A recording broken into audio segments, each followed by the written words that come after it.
vyama hivi vya wanawake vinne vikisimamiwa na kusaidiwa vizuri, tunakwenda kuwa na matajiri wanaotokana na kilimo, lakini na vyama vya ushirika wanawake. Nitumie nafasi hii sasa, nimeona mkuu wa idara ya maendeleo ya jamii, ningependa mwakani tukikutana vikundi hivi rasmi ambavyo vina walezi wengi wa kijamii na kitaalamu vinufaike na ile mikopo ya 10%. Tumewajengea uwezo wasimamizi na wafuatiliaji wa mabadiliko, yani change agents. Tumejenga uwezo wa maafisa ushirika katika wilaya za Mbulu, Babati na hapa kwetu Simanjiro. Tumewezesha upatikanaji wa ithibati ya ubora wa bidhaa za asali na jitihada zaidi zinaendelea. Tumejaribu pia kufanya mchakato wa ithibati, tunaita ithibati ya ubora kwa wale ambao wanazalisha bidhaa za asali. Kwa sasa hivi wameweza kupata barcode na bado wako katika mchakato wa kupata TBS ya bidhaa zao ili waweze kuziuza vizuri.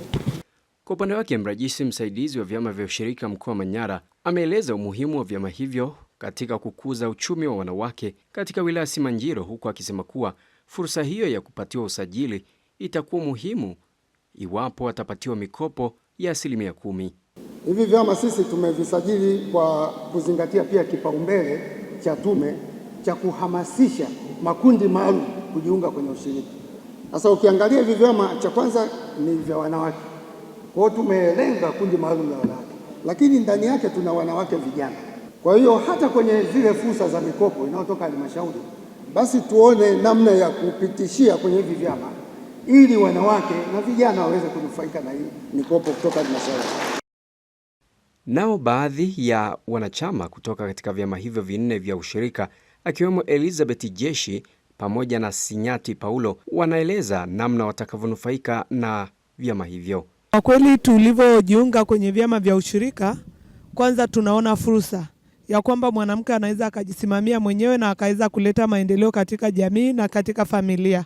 Kipindi cha baba zetu kama Wamasai tulikuwa tukinyanyaswa, mwanamke hawezi lolote, lakini kwa fursa hii ambao shirika la Nogethvel Tanzania wametuwezesha kutupa elimu ya kujiendesha kwenye chama cha ushirika, kwa kweli tutaenda na hatutakata tamaa. Sisi kama wanawake tunanufaika